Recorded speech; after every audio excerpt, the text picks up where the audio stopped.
I am joined by the amazing Allison O'Toole, Dan Price, Andre Owen, Fred Kennedy, Chip Zdarsky. Chip, thanks for coming.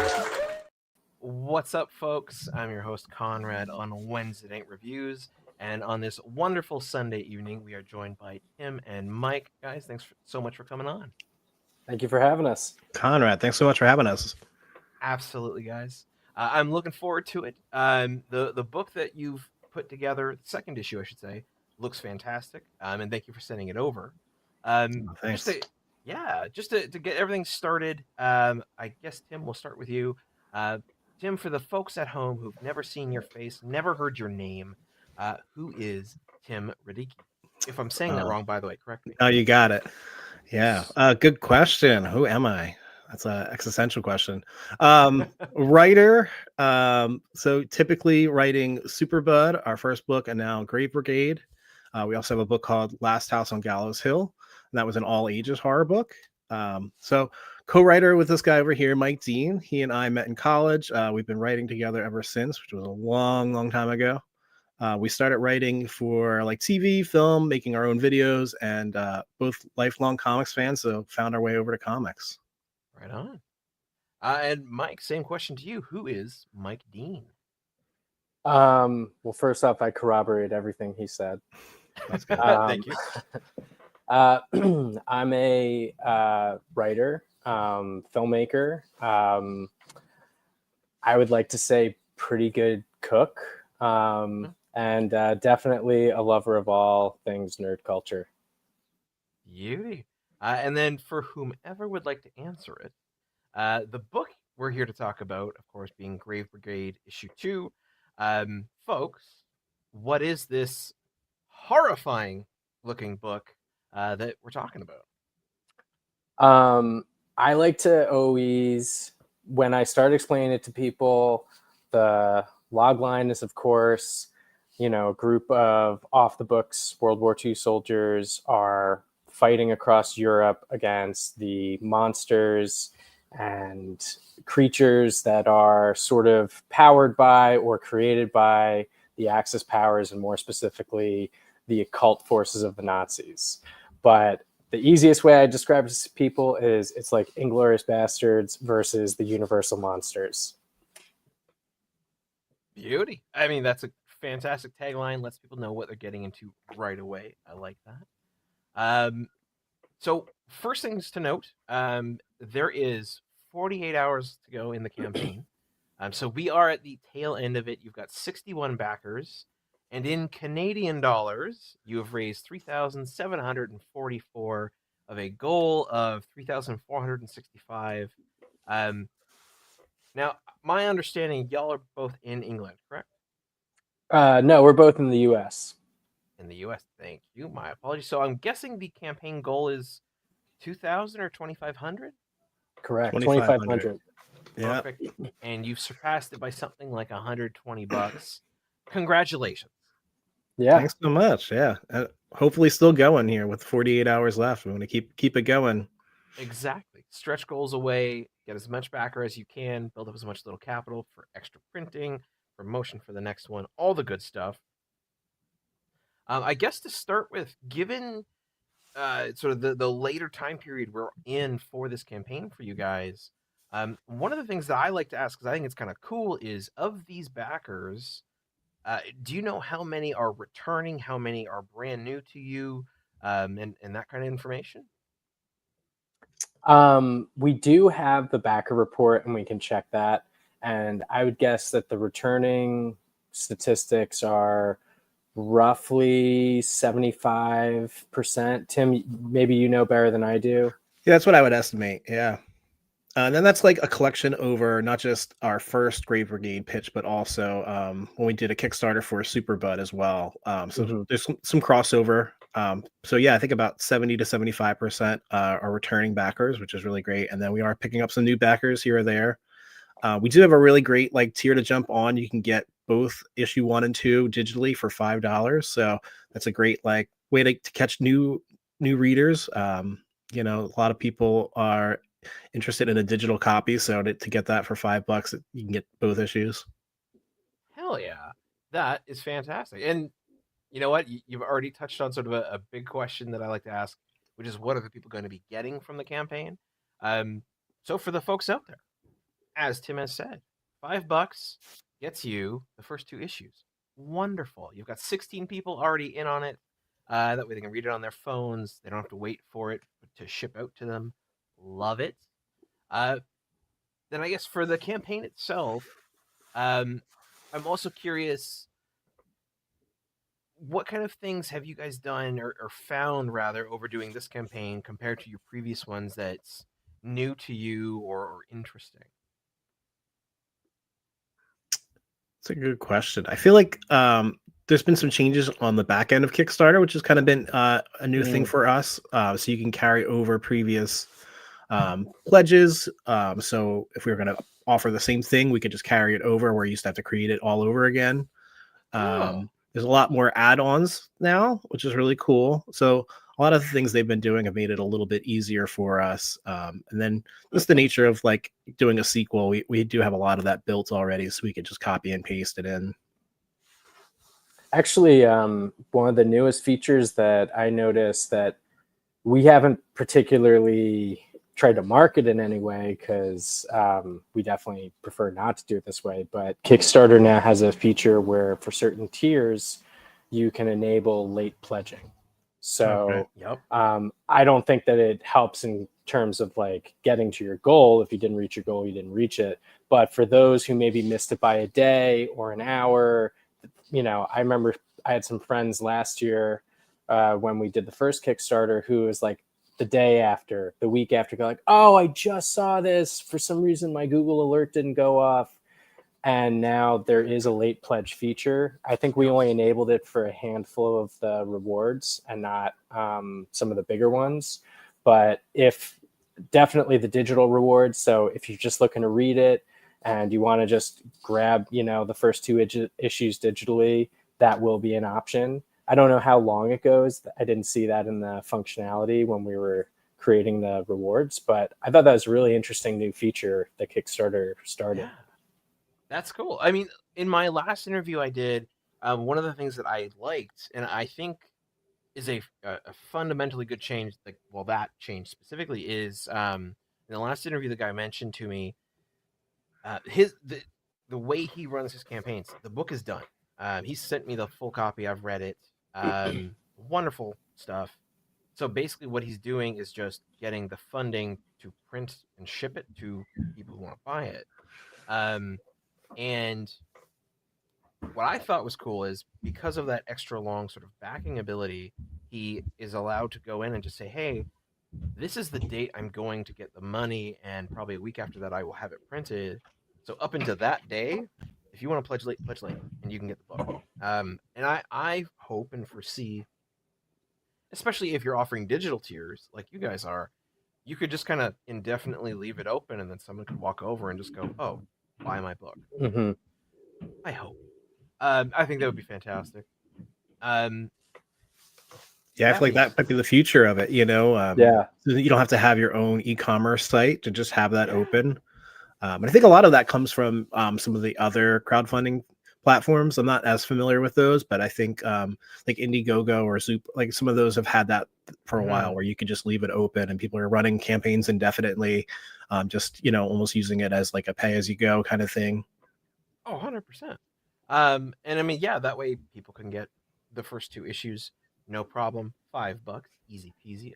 Now, regarding the book itself, the story and what people can expect, so you guys have been kind enough to send me over the first issue as well as the, I'm going to call it the advanced reader copy of the second. Yes.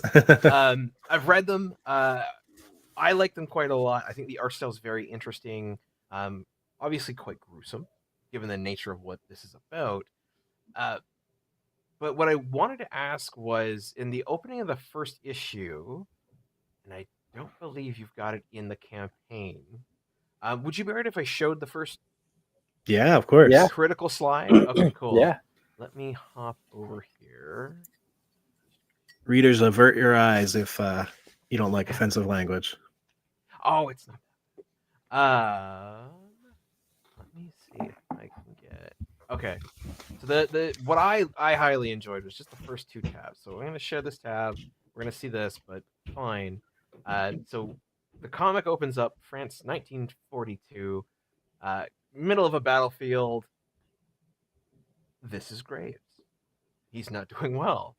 Um, what the fuck are you staring at? And then he's met with, this is death.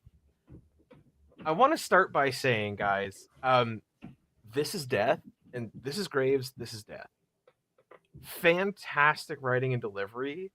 What made you want to just sort of like cold drop that line, especially with the illustration being as prominent and huge as it is? If you don't mind, I'll say basically the "This is Graves, this is death." That was a editorial. Like we came to that after it was already the illustration. That just felt right. Tim and I tend to do like lettering drafts back and forth before we send it to the letterer because as far as Superbud goes, our previous comic, we lettered that entirely on our own. And I mean, we just would go back and forth until we found the right vibe. And so, Tim and I both often discover like what the pacing is when we're actually in the lettering phase. Yeah. But as far as having these two pages as the opening, it was partly an economical choice. We already had the comic, and these two pages were a later addition in a later edit because we were like, we wanted to show a little bit of Graves's origin and how he's connected to the supernatural before everything starts. But we didn't want to do 6 pages, of that. We wanted to like make it as succinct as possible. And also we wanted to capitalize on the page turn. So that was kind of where it came from. Well done. That's all I got. Appreciate you saying that. Thank you. Yeah, like oddly, and I don't know exactly why, I find a lot of the indie comics, the Kickstarter comics, the folks who just have the gumption and the courage to go, screw it, I'm doing this. There's a lot of folks out there with that drive who want to do horror, and I don't know why, because I'm not a horror guy, but I'm becoming one just out of necessity for doing this show. And I think the delivery of this is fantastic, and it caught me and it grabbed me, and I was like, okay, I'm in. Keep going. What's Graves up to? Why is he doing this? Why is he seeing death? All of that. So I was hoping you guys could tell me a bit about Graves. For the folks out there who, they're liking the art, they're appreciating the delivery, but aren't quite ready to pop you that $5 or more for perhaps the physical copies. Who is Graves? What's he like? Great question. Yeah. So Graves is the leader of our little squad. And this is kind of his intro here. So we can see he's got a past history in war. And then we'll see him take over the team that he's put together. So he's sort of an archetype of like that, like grizzled veteran. If you're thinking about like older war comics, maybe like your Nick Furies, Sergeant Kelly, Sergeant Rock. We used a lot of those kind of archetypes from those classic comics for Great Brigade. And some of it was even unintentional. I think when we were just thinking of it, we were pitching ideas, and then we went back and looked at some of those books, and it's like, oh, look at that character. They've got a little guy with glasses. They've got the really big guy. They've got the Native American. They've got the guy with all the guns. So some of that was sort of unintentional in a way.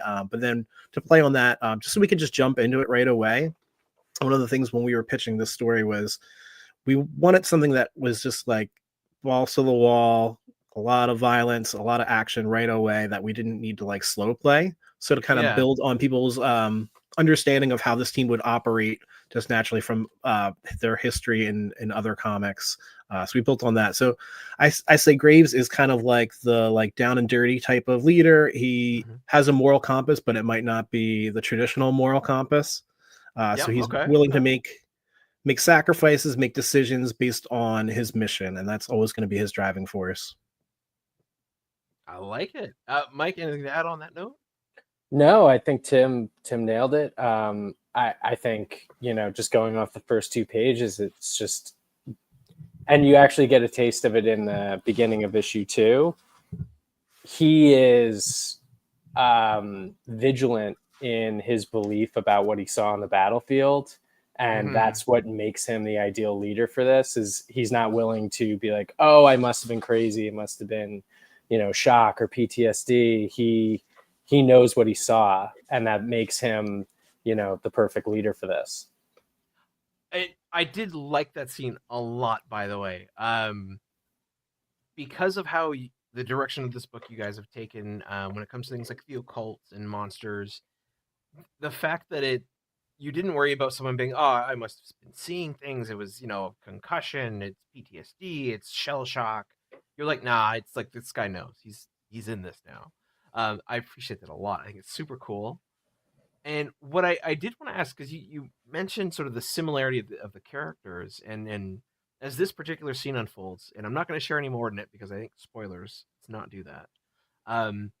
But as the scene unfolds, we sort of get to meet the team, we see who they are, and you guys are right. Like, there's a little bit of, I don't want to say stereotyping, but I'm going to use the word in lack of a better one. Because yeah, like Graves is, I don't know if you guys are gamers or not, but to me, I see Graves and I'm like, oh, it's like Big Boss, but he doesn't have to wear an eye patch. He's sort of like that military gruff person. He's been around probably a little too long, but he knows what he's doing, right? You then have Goggles, who's got, well, he's that sort of smaller glasses wearing person. I appreciated that Graves was also calling them out, like he calls another guy Harvard. And I was like, oh, cool, just code name Harvard. And I'm like, no, it's just what he calls him. He has a full name, and I appreciate you guys giving that out. When you're doing stuff like that, going sort of for that iconic look, because it's useful as a storytelling device, because I can look at these people and go, oh, okay, cool, this is what this person's roughly like. This is what this person's roughly like. How do you play the fine line between making them accessible or making them caricature? And making them interesting. How did you guys discuss that? And what sort of steps did you take for them to feel interesting? Man, that's a really good question, because like Mike and I just yesterday texting back and forth about that exact same thing. Do we need to lean in a little bit more? You know, issue 3 that we're working on right now is very plot heavy, and it's even more fast paced than these first 2 issues is. And it's like, okay, can we find a moment to get some of that character through? So we do lean on that archetype, but then when you can get a one-on-one moment between any of the 2 characters, you can show something that's just a little bit more personal, a little bit more 3-dimensional, something that we haven't seen or wouldn't expect. I feel like that kind of builds like a little bit of dimensionality to the character. Yeah, strong agree. Also, we, you know, because this just came up and it's fresh in our minds, we were talking about how, like, these characters are very emblematic of the Saturday morning cartoons we used to watch. There is definitely some of that comes through, and, you know, we want to make them 3D and fleshed out, but we also need to prioritize which characters are the engine of the story. And so Graves is definitely the biggest piece of that. So he gets fleshed out a little bit more earliest. But as the story goes on, as you get into the later issues, you'll see more and more of each character. And hopefully, you know, you never are feeling like we're doing anything that is like, oh, this is just a red shirt, you know, like, yeah, we do want you to like be able to separate the characters and be able to feel like they each have their own voice. Beauty.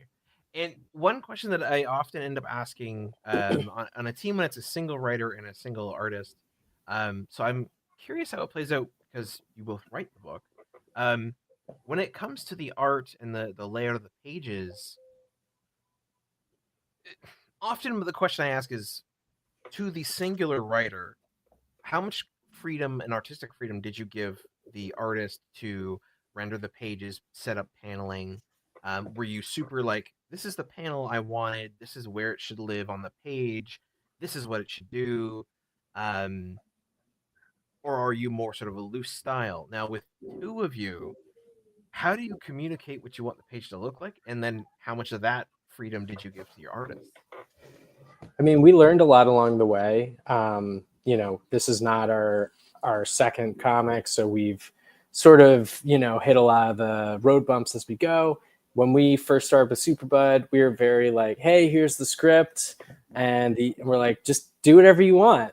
And the artist is like, no, you need to give me like page numbers, panel descriptions, like tell me what balloons you want on each. And so we were like, okay, because like we're used to hearing about the way the Marvel things went back in the day. And we weren't expecting that. But now that we know that, we basically just make sure all the important information is in the panel description. We usually are not saying like frame it like this or put it up here, on the page. Working with a great illustrator like Deb, we trust her as an expert. If she does something that we feel like is somehow like needs to be tweaked for storytelling purposes, then we might give a note. But otherwise, like we trust that she knows what's going to be aesthetically the best. Yeah, I agree with that. I feel like a lot of times, again, back to what you were saying about lettering, we will write a full script. We write full script. We'll send it to Deb, and then we will rewrite our dialogue based on what we see. So if a character is reacting in a certain way, and we feel like, well, that tells the story. We probably don't need this dialogue here. Let's see if we can add another nuance to it and change that line a little bit. Or this part is more of an emphasis than we even intended it to be, but there's some meat there that we can dig into. Let's add something to that. So one of the perks, especially working the way we all work digitally now, like we can go back in and just rewrite and drop the balloons in over the pages and see if it works, and then we get a better sense of how that works, and then write that out into a full script, and then we can send that to our letterer to do like the official lettering. Interesting. So okay, now when you're doing that, then what caught my mind about that is often I hear, a writer will give their script to the artist. Hey, we want this page and this particular bubble here, and they want details so the artist knows what they're working on. And then they'll lay out their page to allow for those bubbles. Given that you are willing to work with such flexibility that you go back afterward and go, you know what, let's actually shrink back on this text, maybe add this here, let that visual moment just be whatever it is, whatever changes you're after.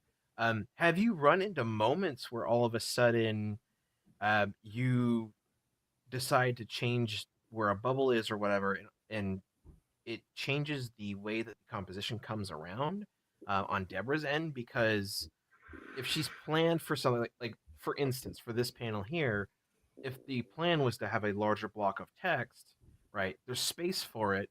And if something in this caught your eye and you then said, you know what, we can actually cut it way down, that sort of changes the composition. Have you run into any not issues, but any instances of that where it can heavily impact the scene as well as the art?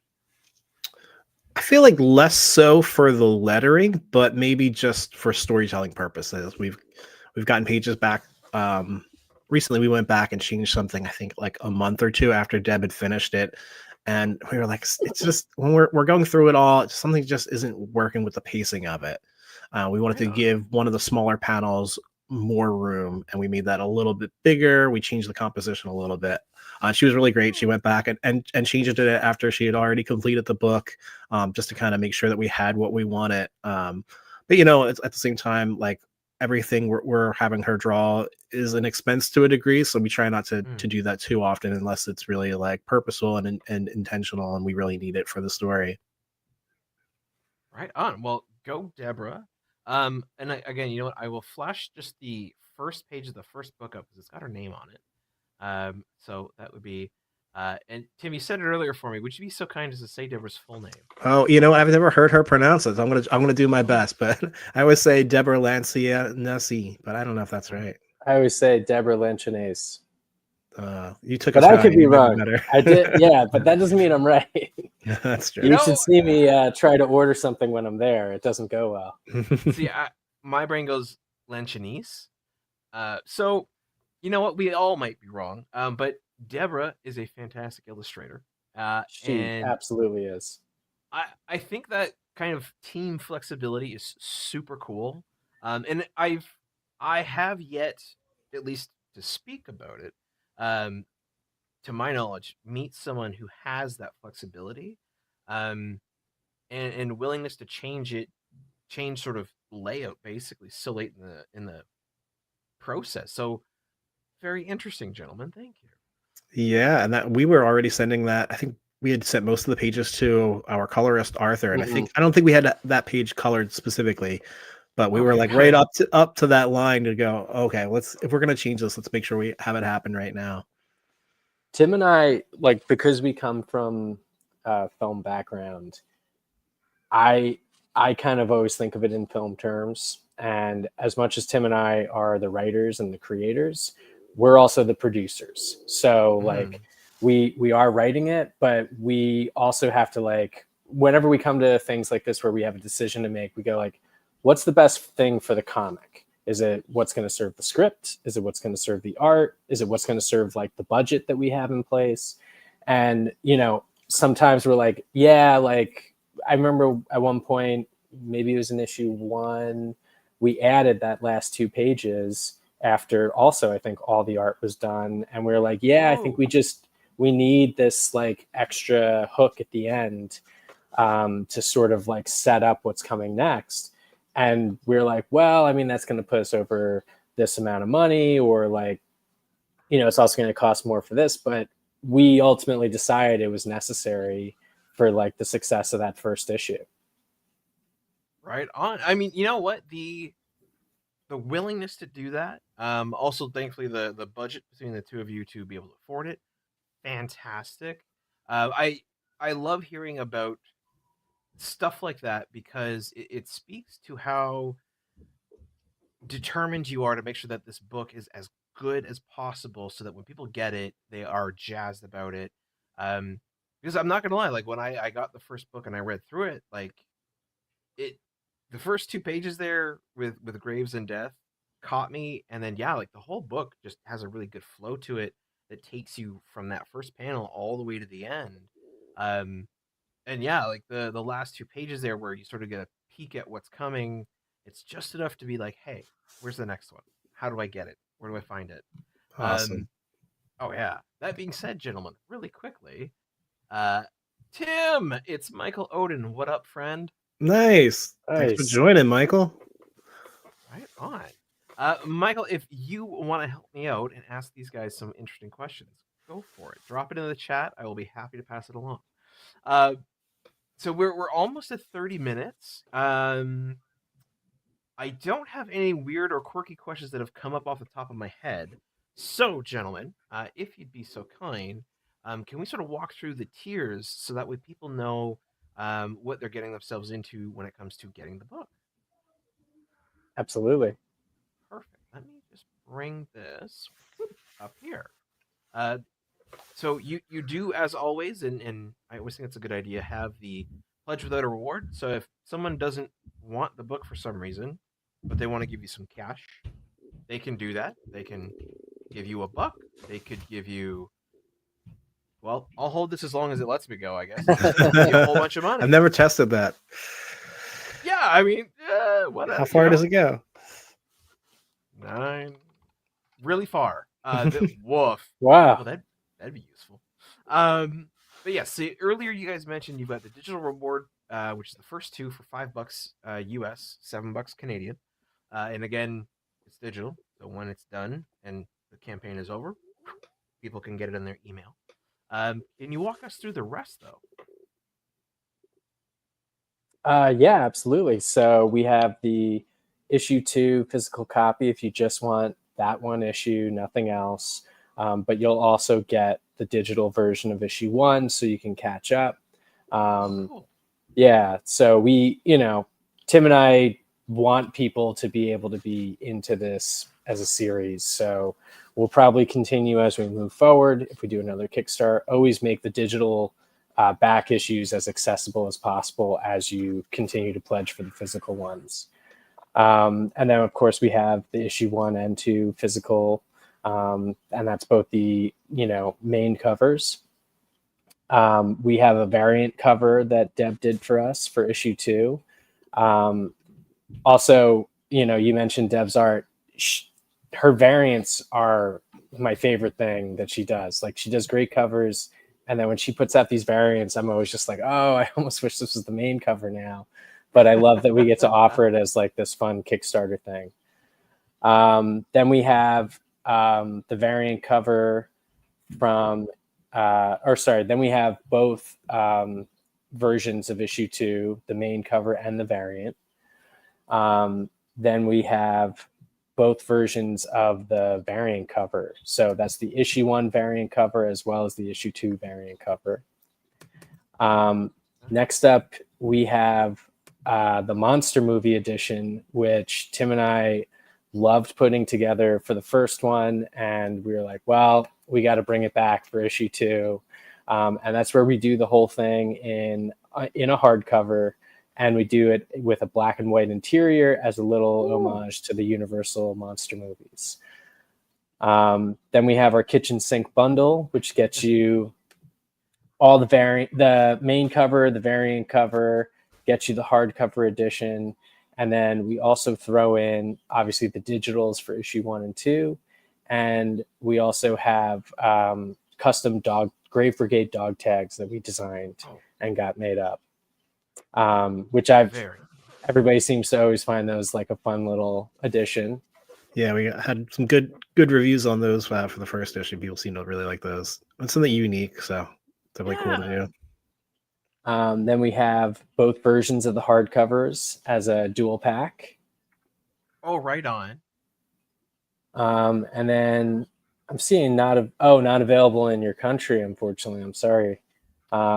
We have the retailer bundle, which is to get a pack of 5 of them. We had this come up in previous Kickstarters where people would be like, hey, I want to bring these to cons, or I want to sell this in my shop. So we do a slight discount there, make it, more cost effective if you're selling, after the fact. That's awesome. I think that's all of them, right? Yes. Yeah. The Monster Movie bundle. Did you get that one? That's like our kitchen sink, everything thrown in. Yeah. And I was just going to say too, Konrad's settings are, because it's international, it is more expensive to ship, but inside the United States, it's a much better discount for us to ship. So typically, I think it's like $10. I think it's 20 US cheaper for domestic, and yeah.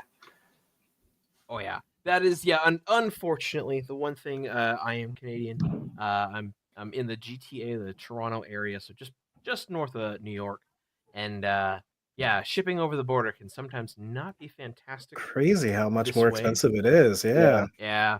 Unfortunately, that is often why, when I have folks just like yourself who are like, hey, can we send you the physical copy? I'm right away. I'm like, I'm not gonna lie, I would love that. Like, as you can tell, but it will be expensive. It'll probably cost you more to get it to me than it will be for you to print that book. So I'm always like, just send it digital. It's totally fine. I have no problem with that. I think we learned our lesson on Superbud Kickstarter, where we didn't properly price for international, and then we were like, oh man, it's going to cost us a lot to get this over to somewhere in Europe, I think. Oh, that's cool. You know what? Then speaking of which, so far, one, for this campaign, you do have someone getting the hardcover collection, so both hardcover monster editions, which is super cool. 4 kitchen sink bundles, 5 of number 2 movie edition. Again, that's just the hardcover for number 2. You've got some variant collections going. What I'm curious about, y'all mentioned earlier, you got about a 75% return of previous. I don't know if you're gonna like this word, fans, because if they've been with you now for $2 or $3, that's a fan. And then you've got about 25% new folks. Fun question, because I know you'll have the data somewhere. Have you guys looked at where all these people are located? I appreciate you guys being in the States. Probably most of it's in the States. But did you get stuff? Are you getting people buying your books from somewhere you didn't expect? That's a good question. I feel like I haven't even really seen a lot of that. I don't know if it's an access thing. I've been having a little bit more trouble with this campaign than other campaigns before. But typically there's like a map and you can see it light up on the map. I haven't been able to find that on the back end. I don't know. Dean, do you know anything about that? Last time I looked, we definitely had a few people that looked like they were in Europe.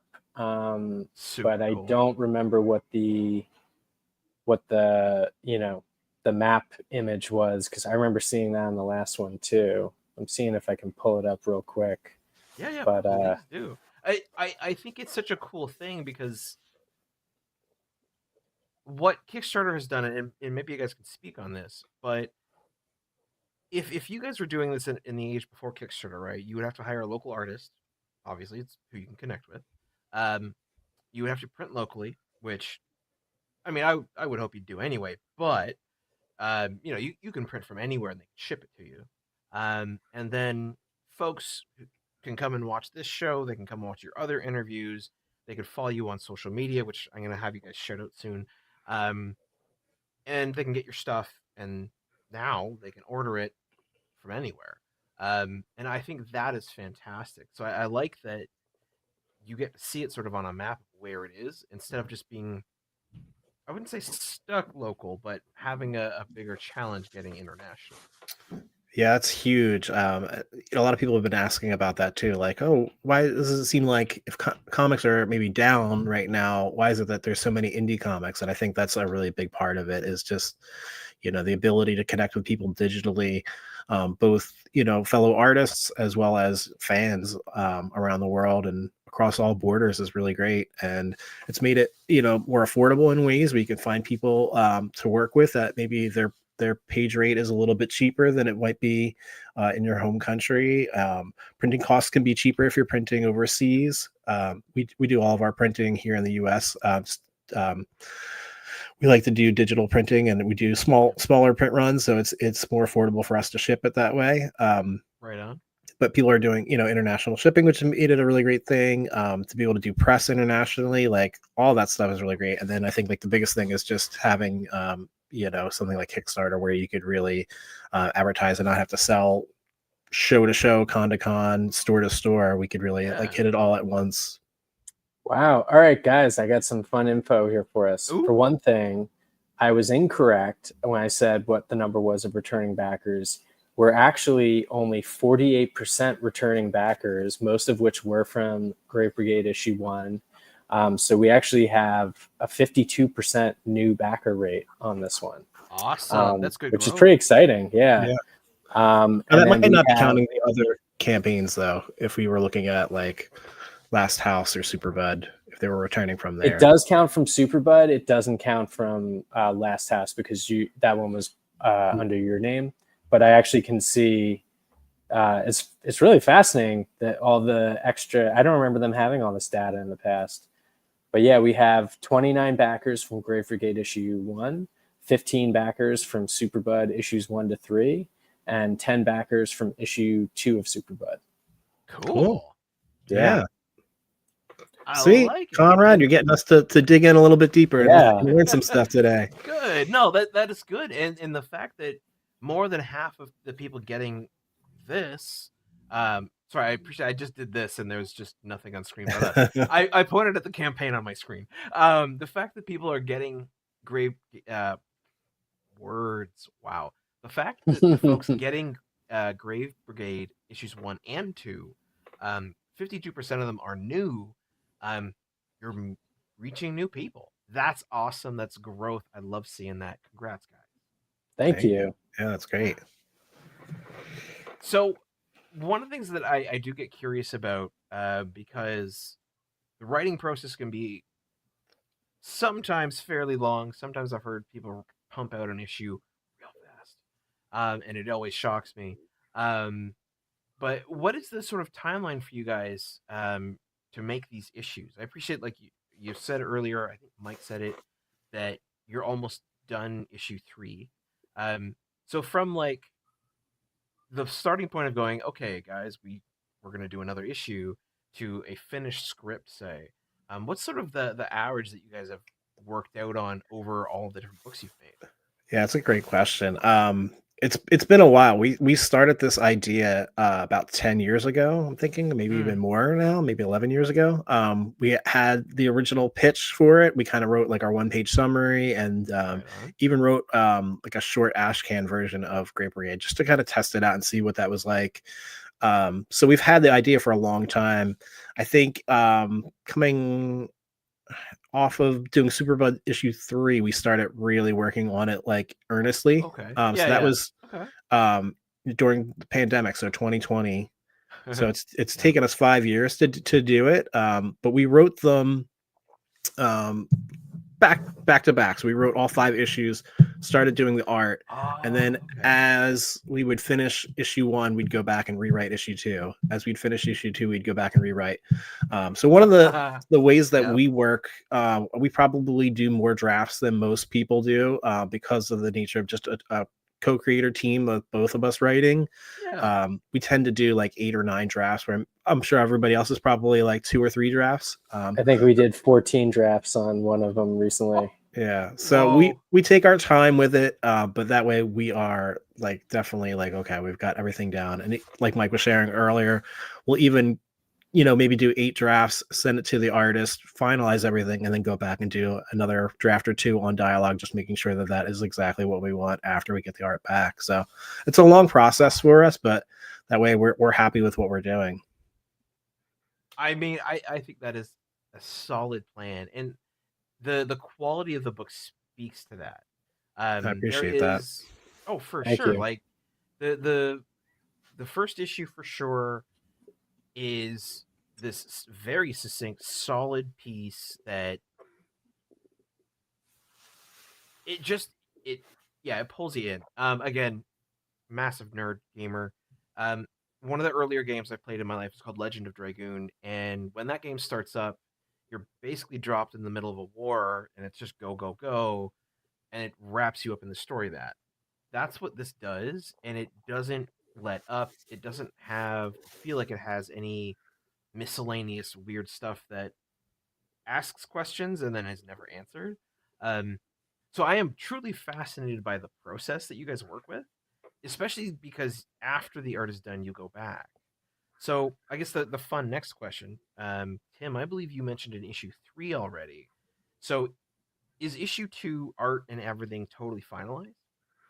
Yeah, I think from now on, well, I don't want to speak generally that way, but for what we've done with Great Brigade, every time we've launched one, the issue is done. We have some Nice. small, like, I think we're going to do a back cover page, just like a thank you or like a preview or something like that. That still needs to be done, but all the art, the lettering, everything is done. So we're ready to go.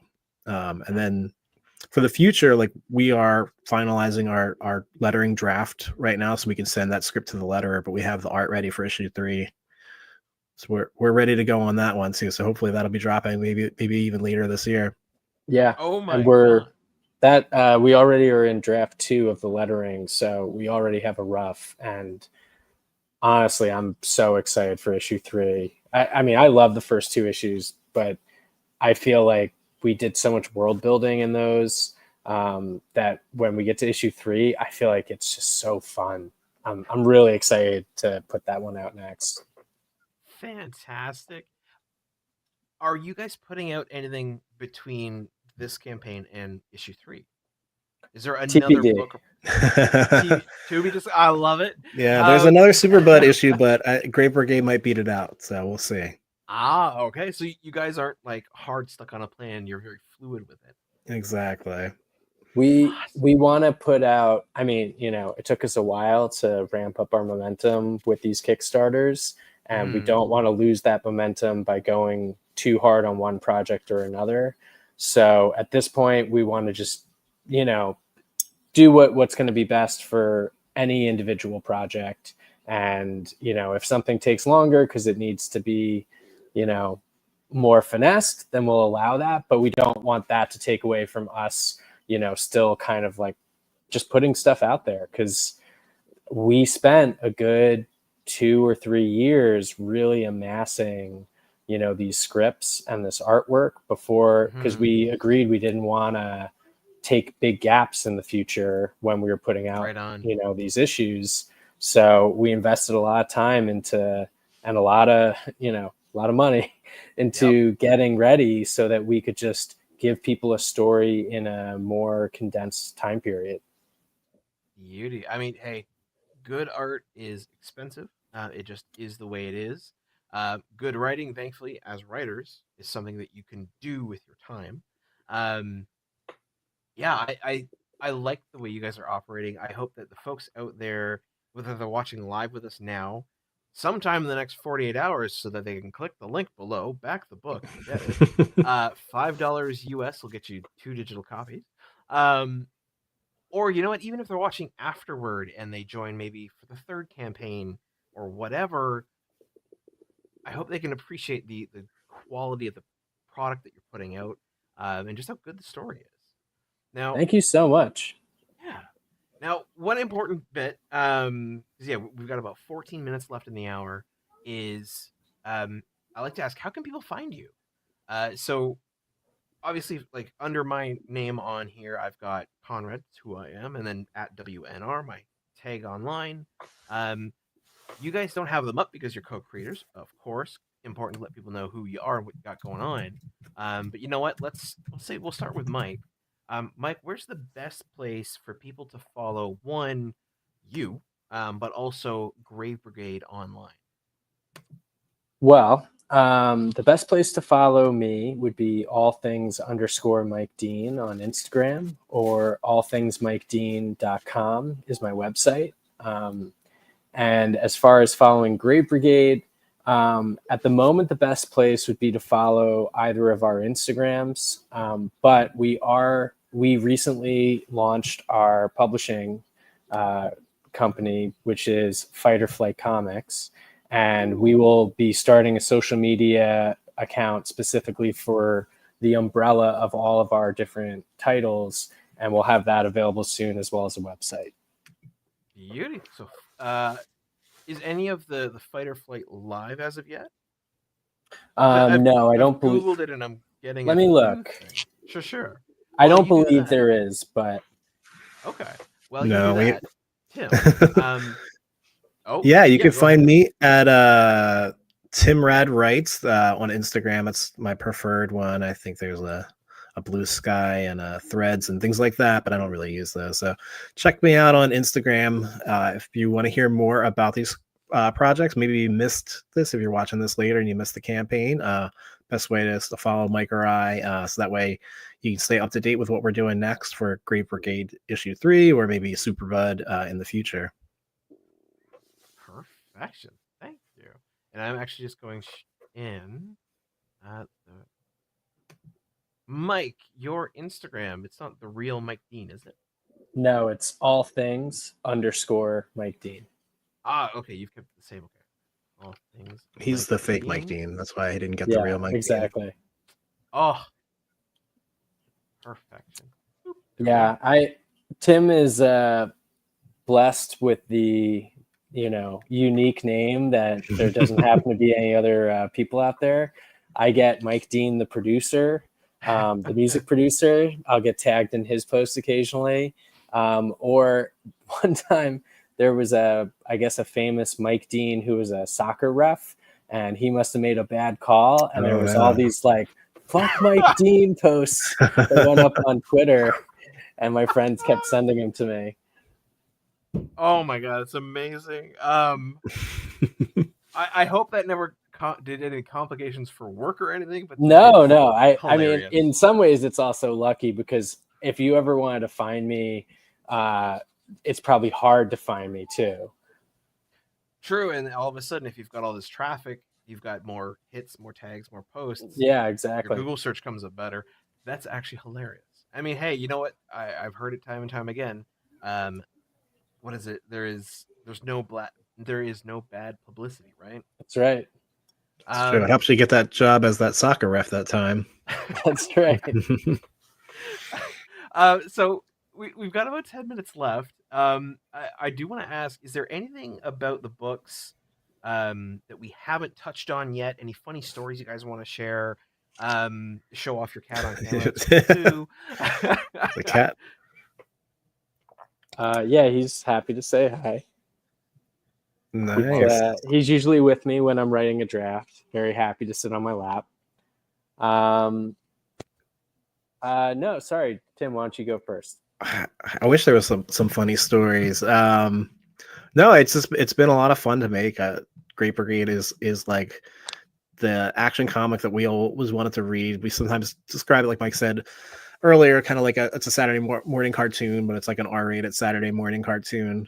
So just a ton of fun to write. We originally we were writing a lot of stuff for TV. We were pitching scripts and things like that, and we were like, let's write a comic just for fun, just to kind of break out of our normal routine. And we had so much fun. We haven't looked back since. We've just stayed writing comics.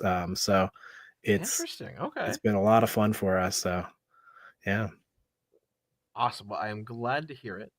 You know what? Given I have two of you to ask, this might be a good time to do it. So, one, for the folks out there, if you have not as of yet, again, first link down below, or just Google Kickstarter Grave Brigade. It'll pop up. Click back this project. You can get both issues as digital copies for $5, or you can get some really sweet hardcover issues of both that are done up like old monster movies, and get them shipped out to you. All fantastic options. They also have everything in between, just regular issues. All that. Anyway, minimum $5 gets you 2 comics. They're really good. Enjoy. That being said, guys, let's start with Tim this time. Tim, a question that I like to ask is: people who create comics are often nerds, and nerds like to collect stuff, as you can see. And I see behind you some cool stuff I'm getting glimpses of. So I'm wondering, for you, Tim, what is the thing in your collection or in your possession that maybe not the most valuable, maybe not the most rare, but the thing that makes you most happy to have? Oh, that's a good question. I both a comic book nerd and a record nerd.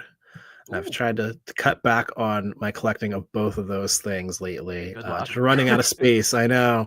So I have been switching to more digital books lately, though I do still collect physicals. That's a good question. I don't know. One that I'm just really happy that I still have like the first 2 comics that I picked off the shelf at a comic shop when I was like 3 or 4. I was super young. Really cool thing. My mom took me into a comic shop. We were going into a doctor's office, and I spotted across the street there's a Spider-Man poster, and I was like, "What? I want to go see whatever that is." I had never been to a comic shop before. That was back in the late 80s. There weren't that many comic shops. You'd see comics in like spinner racks in grocery stores and pharmacies and that kind of thing.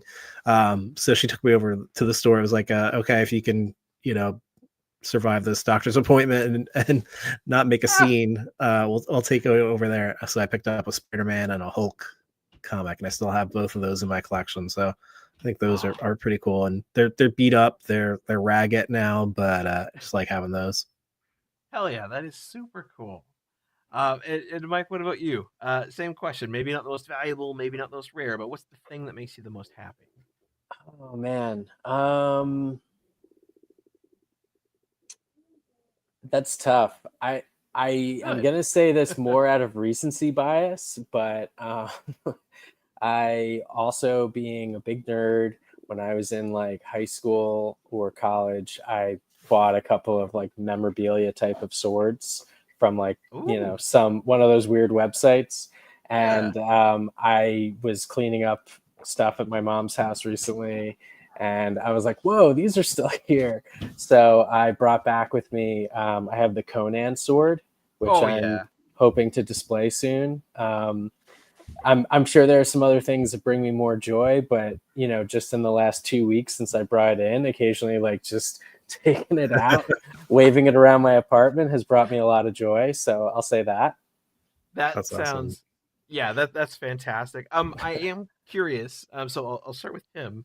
Do you happen to know which issues of Spider-Man and Hulk it is? I know. No, I would have to look it up. I know the Hulk one is the second Todd McFarlane, which I had no idea at the time. We were at a convention once, and I walked by, and it was like up on the like the top tier at a display, and I stopped and I had to ask the guy, like, why is that comic up there? What is the deal with that? And that's what he had told me, and I was like, oh, no way. Interesting. Let me see. For sure. Well, It's while a you really pull wild that story up- too. Yeah. While you pull that up, Mike, regarding the Conan sword, You want me to there's get sort it? I'll get it. I mean, If you're I would asking, I'll love get it. that. If you Yeah, want to we go wanna get a see it, sword, you go yeah. get a sword. My question was going to be, which version is it? Because there's the one at the start that has sort of the bones in it, and it's like a skull, and then there's the one that's got the more gold crossguard on it. So if I you think want I'll to go just get a have to Conan show you, sword, I'm not yeah. going to stop you. Yeah. And I looked it up. It's Hulk, Incredible Hulk 331. Oh, like, wait a minute, where is it? Share this and I'm gonna bring it up. It's only $8.95 on eBay right now, so it's not Yeah. So here we super go. expensive. Well, please. Yeah, beauty. Very nice. Yeah, very, very happy to have it.